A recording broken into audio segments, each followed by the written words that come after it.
Hey guys, it's Mitch. How's it going? We're jumping back into Uncanny X-Men, back to the cusp of the Jim Lee era. We're looking at Uncanny X-Men number 257 today. This is part 2 of 3 in the Acts of Vengeance story, in quotes, crossover, in quotes. Doesn't have anything to do with Acts of Vengeance, really. This is more like editorial mandated that each book had to be involved in Acts of Vengeance somehow, and Claremont did the absolute bare minimum to kind of associate it with that crossover. We last saw issue 256, which was all about Psylocke getting transformed from, British telepath lady into Elektra with psychic powers working for the Mandarin. What we didn't see a whole lot of there was, sense making. Editorial asked Claremont if he had a story, and he said, nope, but I tell you what I do have is a couple doses of peyote and an audio recorder. So just give me a day or two and we'll get this thing done.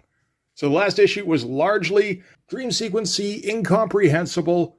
Didn't seem to have a whole lot to do with X-Men. Didn't have a whole lot to do with the Acts of Vengeance crossover either. It was just kind of there, and at the end of it, Psylocke was working for the Mandarin and was Asian and was a ninja, which was really all that issue 256 had to do. So mission accomplished, I guess. Now we can move on. So let's get into issue 257. We can start with the cover here. This is, as I said, at the cusp of the Jim Lee era. This 3-issue storyline is kind of a prelude to when Jim Lee would take over the comic. And this is an interesting time to look at Jim Lee's artwork because at this time, we noted in the last video, he hasn't locked down all of his processes just yet. His fundamentals are still a little bit shaky. He's still experimenting, which I think is a good thing, because that's when Jim Lee's artwork is actually kind of exciting. He's also messing around a whole lot with the characters' looks. There's actually going to be a lot of firsts in this issue, which again, we'll get to. The cover here, this is a decent cover, I would say. Kind of like issue 256, I guess it's kind of a classic. Psylocke as Lady Mandarin has Wolverine down and pretty much out. She's managed to subdue him. That is a very spooked-looking Wolverine, I will say. That expression is an odd one. That's an odd choice from Jim Lee. I think he's trying to indicate that Wolverine's mind has been blanked, essentially. I think probably later on he would go with, Wolverine head down, eyes closed, indicating he's been defeated. Everything looks pretty solid, though. It's a nice, slightly overhead angle. It's vaguely reminiscent of La Pieta, the Michelangelo statue. I feel like the figure work on Wolverine here isn't really that strong. Again, Jim Lee still kind of figuring out how he's going to be rendering musculature. The decision to have Wolverine's hand down here and having the claws extended off the page, that's never a good idea. Again, he'd figure that one out eventually. And as we can see, Wolverine is in his patch outfit, which I believe is probably designed by John Buscema. Not quite as inspired as his usual duds, either yellow or brown. Psylocke, by contrast, looks pretty good. I think this costume is largely Jim Lee riffing off of Mark Silvestri armor designs for Psylocke. Although we do see the first appearance of Psylocke's the Psy-Knife thing. So, we're going to start things off with a big old splash page that does not serve story, which is interesting in a Chris Claremont book. We kind of had one of these in issue 256 as well, with kind of a candid shot from behind Matsuya? What's his name? Matsuo, I forgot. Matsuda drew Brigade Number 0 and New Men. Kind of similar names, very similar career paths. So this one, of course, written by Chris Claremont, penciled by Jim Lee, inked by Joe Rubinstein, which is interesting. Last issue, issue 256, was inked by Scott Williams. That is, I think, the first on-record pairing of Jim Lee and Scott Williams. That was before they had decided that they were going to be working together all the time. They were still kind of feeling each other out. And I guess at this point it hasn't been decided yet that they want to keep going forward. Or, maybe Scott Williams was busy. Who knows? But there seems to be a bit of a desire to try Jim Lee out with several different anchors. Because I think Jim Lee's name is starting to gain some steam. And I want to find out the best way to kind of maximize that, at least on this title. The Rubinstein stuff looks okay. Doesn't look anywhere near as clean as the stuff by Scott Williams does later. Like you can see on the splash here, it's mostly good, but there would be some more confident line work on, say, the shines on the armor. There would be some more fine line work on the hair, I think. It would be a little bit smoother overall. And yeah, so this page is just all about I Am Lady Mandarin, an Act of Vengeance, starring the Uncanny X-Men. And I realize I haven't really said yet what Acts of Vengeance were. For anybody who doesn't know, it's a crossover, and the whole deal is that villains are going to fight against heroes they don't usually fight against. Or vice versa, I suppose.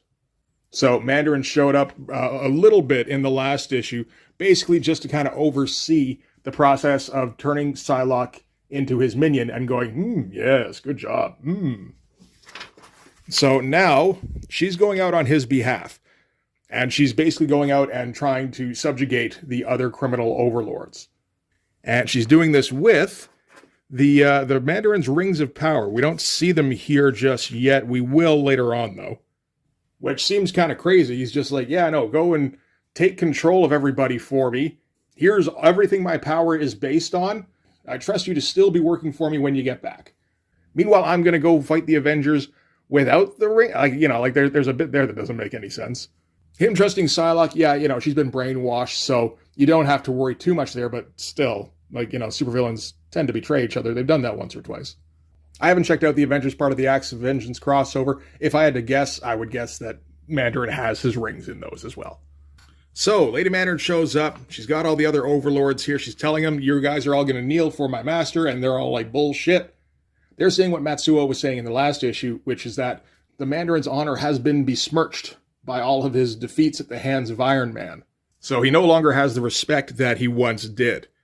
And so Psylocke is going to win it back for him. But yeah, I mean, you can see here, you can think about how this would have looked with Scott Williams inks on top. It's completely different kind of drawing.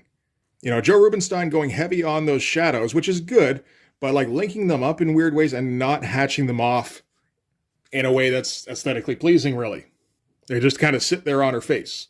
So anyway, the other overlords, they send all of their goons against Lady Mandarin, and then she gets to fight them. And naturally, she's going to defeat all of them. It's an interesting little fight sequence because it doesn't really change angles. We're kind of keeping the angle through 3 straight panels that are stretched across 2 pages, which is odd. Jim Lee is also making a point of maintaining continuity of action throughout the fight. This is moment-to-moment transition, which you don't usually do in a fight. You do action to action. But we got a dude running up with a sword here as, Psylocke is kind of cocked back and, she's dealing with threat behind her, and then she pistons her forward to boot him in the face. That's good stuff. Another dude with a sword comes running up behind her. Now he's closer, and I believe he's probably going to get dealt with. Right here, because she's got the rings of power, so she just starts blasting people towards the end of this. But, she's got to hit this guy who's coming up here. It's interesting that Jim Lee's maintaining that kind of continuity. Whereas, later on, he would do what I think is the more generally accepted thing, which is basically have panels not be connected to each other. Any one of them could be a standalone image completely out of context. It doesn't actually tie in with preceding or following panels. And, you switch around the angles and everything. You probably try and vary up panel sizes as well to try and keep things different and, just, again, have each drawing kind of stand out. So anyway, Lady Mandarin, she's cutting through everybody. A couple of the flunkies here that feel a little Michael Golden influence, to be honest. I think it's been noted that Jim Lee has at least a little bit of Michael Golden influence in him. They decide to just gun down the whole group so that they can make sure they get her too, because otherwise if they hold off, then Psylocke's just going to deal with the group, then she's going to come over and deal with them. So for a second, it looks as though they've won. Psylocke's laying on the ground here, but then it turns out that was just, she was projecting an image. There was another dude laying on the ground, and she was invisible, essentially. Telepathically invisible. But, reasonably interesting stuff to start with.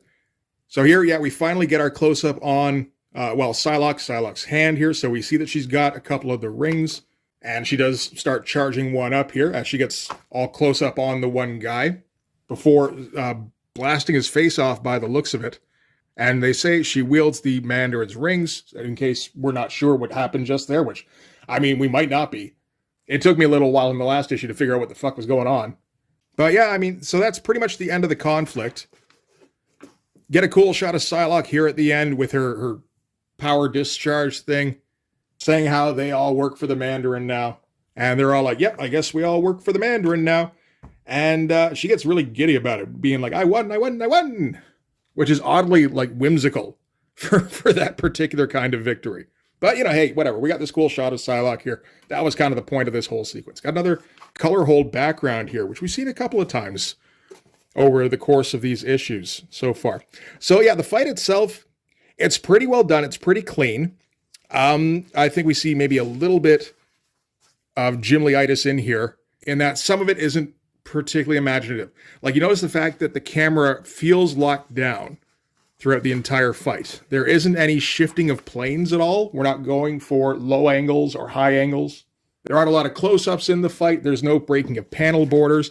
There's no anchor images, but then again, this is still kind of early on for Jim, right?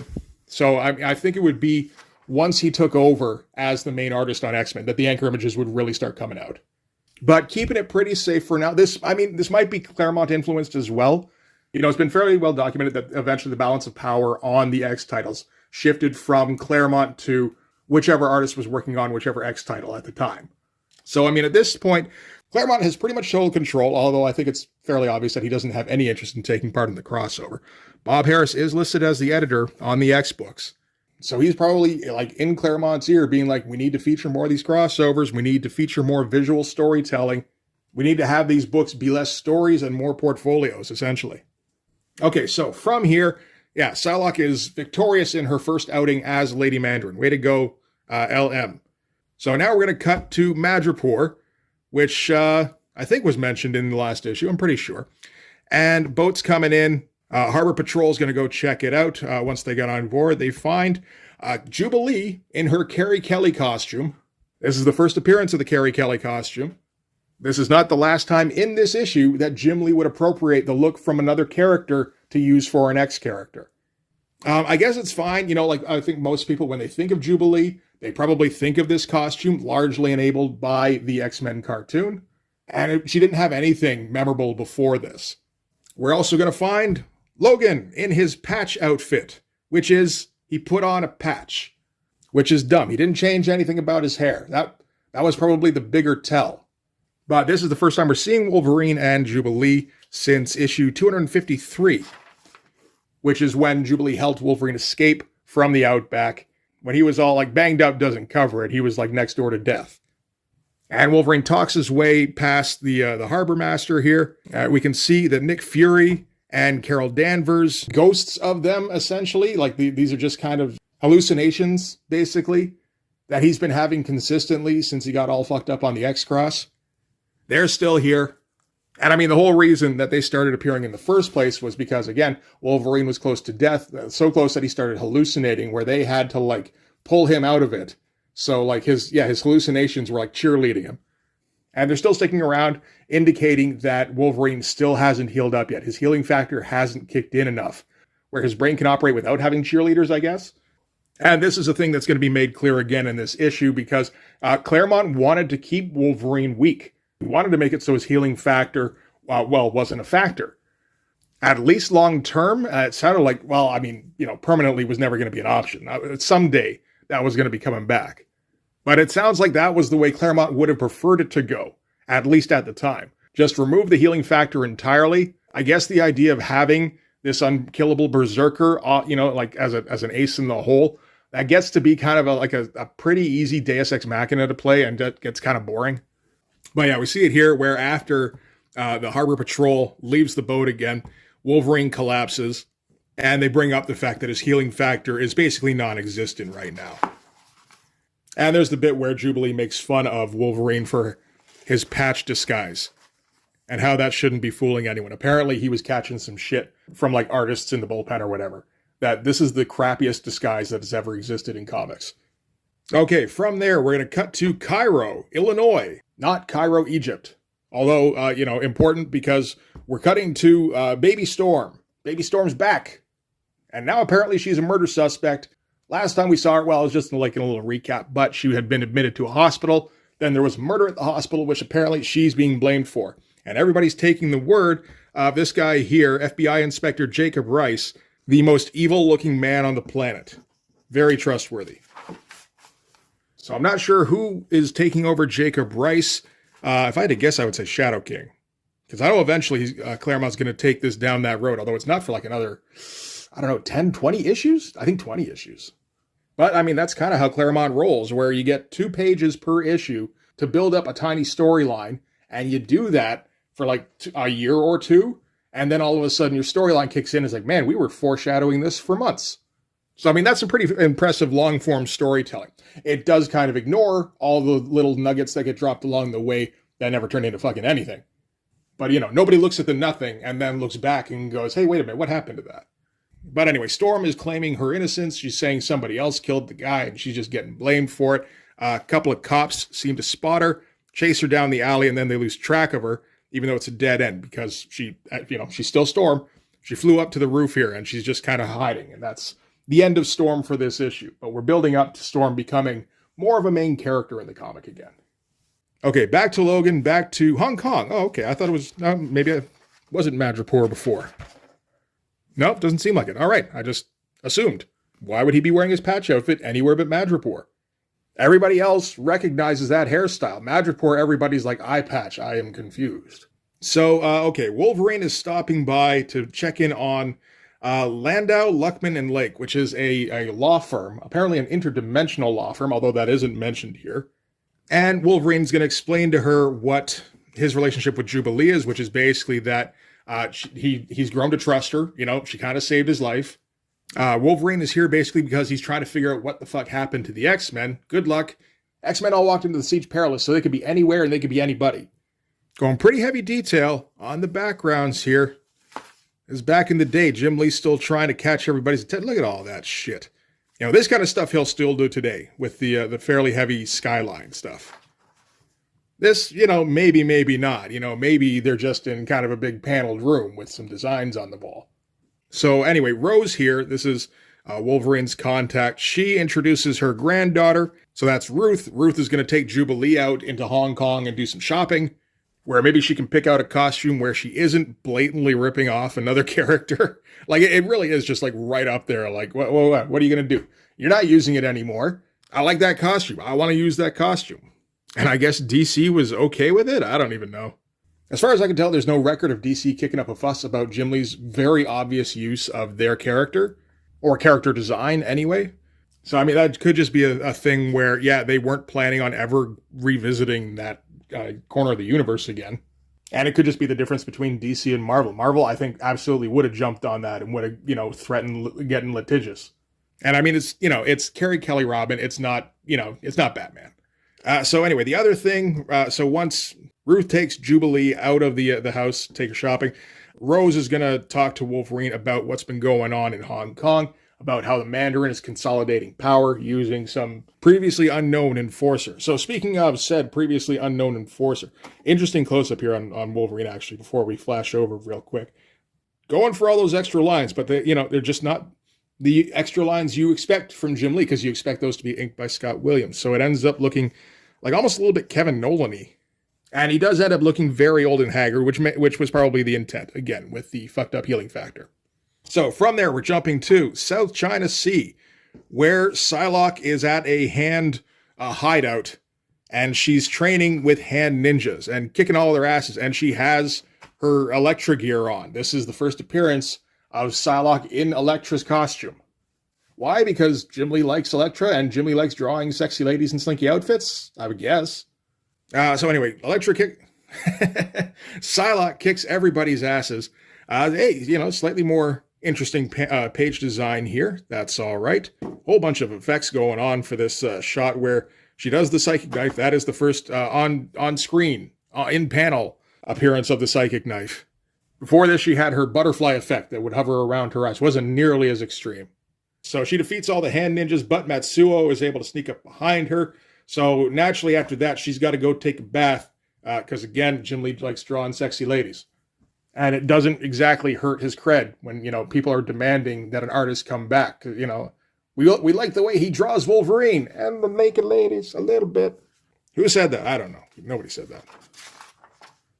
All right, back to Hong Kong. We are jumping all over the place in this. There's a whole lot of movement in the plot in this issue, I will say. Like, there's not too many sustained pages in a particular sequence. I mean, that's standard for Claremont. It's just, you know, I've been looking at image books a lot. It doesn't happen that often. Get some stuff with Jubilee being snarky with some street toughs. And then going back to enjoying shopping with Ruth. But, I mean, you know, just kind of see how this is a pretty awkward shot here for a Jim Lee drawing, even in 1990. Give him like 10 months, he'll have figured this out completely. And they keep walking, they're becoming best buds, but all of a sudden they get nabbed by somebody, not very clearly. But this is Ruth and Jubilee getting abducted, essentially. And yeah, it just kind of being shoved off to the side here, but we do have an awful lot to get to. We got to get to Muir Island, where Forge is setting up a defense system. We got to get that in there too, right? Sure. Banshee asks Forge to put in a back door to this security system that he's installing, because basically he doesn't. He's a little bit worried about the direction Moira is taking, where she's getting kind of like stern taskmaster-ish, and she keeps dressing in the X outfit, or something even more slinky and revealing. I think this has been going on since, I want to say, Inferno at least. And then we end with, man, there's so many word balloons. Again, like, good on Jim Lee for just finding ways to actually, create room in drawings for Claremont to fill up with word balloons. We end with Polaris figuring that losing her magnetic powers is somehow linked to Moira, turning into a bit of an asshole. When out of nowhere, Legion comes up and takes over her brain, because he's decided he's going to take over Muir Island. I guess, again, that's not going to get paid off until, issue 280, I think, assuming this is part of the same storyline. Okay, now we got to jump again. We got to go back to Hong Kong, where Wolverine's back on his boat. He's kind of thinking how there hasn't been any sign of Jubilee or Ruth for a little while. He doesn't think that's a very good thing. Probably right about that. Tries to light a cigar, but with his body in its weakened state, he can't even smoke. We can all feel bad for Wolverine there. Pitches his cigar over the side, where it bounces off the head of a hand ninja, because they're climbing on board. They start following him deeper into the boat when all of a sudden he disappears. We get a big old snick sound effect here. This is not... who's this lettering by? All Available. Oh, so I assume that just... See, I see that. And again, I've been hitting so many 90s books, I'm like, what lettering company is called All Available? No, that's just All Hands on Deck, I think. So I don't know who got the giant snicked here. Was it Tom Orzechowski? Might have been. Seems like the kind of thing he might pull. But Wolverine comes bursting out of the boxes in his patch outfit, which I just accidentally said in his puck outfit, because it does look a fair bit like that, particularly with all that body hair. So, Wolverine's all hacky slashy. He's gonna, naturally he's gonna beat up all these ninjas. He is gonna get cut up because his healing factor isn't any good, but he's in berserker mode, so it doesn't matter. So I don't know that there's much point in getting rid of the healing factor, unless you just really like having Wolverine in his downtime being close to death, and then a fight kicks up and, oh, I'm okay again. That would also get boring. Jubilee appears nearby, starts throwing fireworks everywhere. Some kind of cool shots of Wolverine here, although I don't think we're at the point yet where Jim Lee has really latched on to Wolverine as this is the coolest character on the book. I have to make the drawings of Wolverine be the coolest possible. In this one, he's more about drawing Psylocke. I think once Jim Lee takes over as the primary X-Men artist in Uncanny 268, which we're going to be doing pretty soon, that's when he realizes, okay, this is where all of my efforts should be going, so I can sell those pages for a fucking bundle. But Lady Mandarin shows up at that point, and apparently she has Jubilee, telepathically under her power. So when Jubilee got kidnapped, that's what happened to her, I guess. As Wolverine here thinks, somehow she nailed the kid. That's the explanation you get. So Psylocke doesn't recognize Wolverine. Wolverine doesn't recognize Psylocke. I think Wolverine has a bit more reason, given that Psylocke is Asian. Whereas, Wolverine just has an eye patch. Doesn't look like it there. Doesn't look like it. No, he definitely does not. Never mind. Now, Psylocke's, brain has been all messed with and everything, so it won't be until the end of the fight that she establishes the psychic rapport, and then that gets her, all that shit.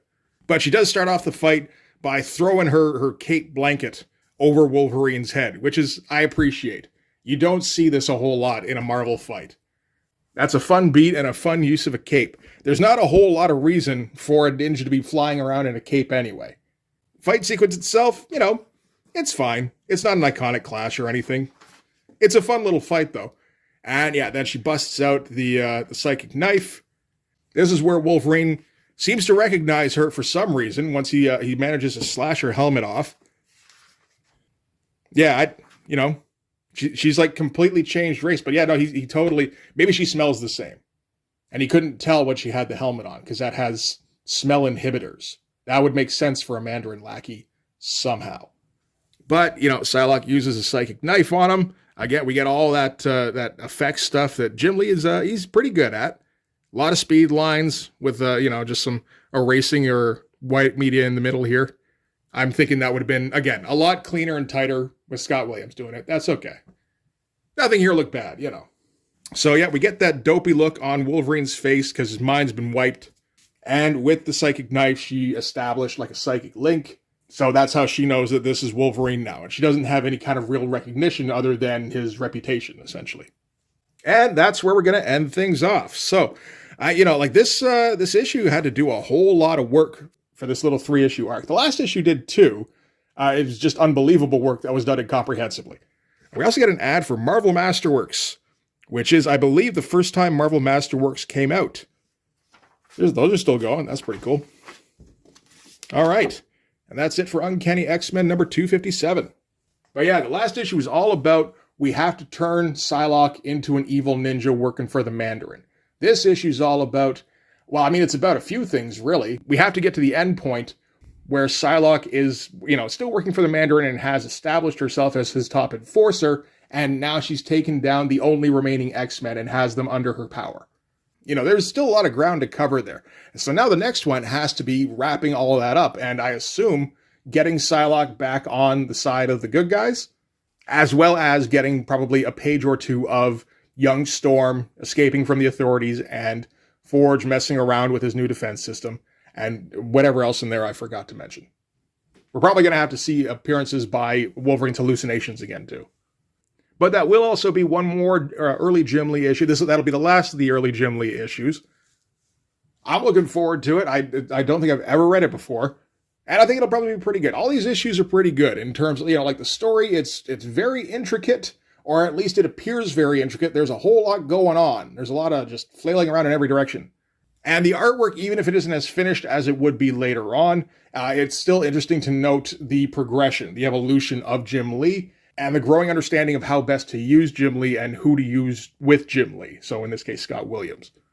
Everything in here, I'd say, looks fine, but it doesn't have quite that same eye-catching effect as when Scott Williams was inking him. And I think probably most people would, these days agree with that, seeing as how we're 30 years later and Scott Williams is still inking Jim Lee. Hot takes. That's what you come to this channel for. Nothing but hot takes all the time. Anyway, that is going to do it for this one. Thanks very much for watching, guys. If you like this video, please hit the like button. It helps with all the algorithm stuff. If you want to see more, hit subscribe. If you really want to help out, in the description of this video, there's a link to the link tree. And in there is a link to my Patreon. If you go subscribe there, that gives you access to everything I do. So all sorts of videos, all sorts of Blood Force comics. You can also follow me on Instagram and DM me there for commissions. So yeah, that'll do it. Thanks again for watching, guys. I'll see you in the next one. Bye-bye.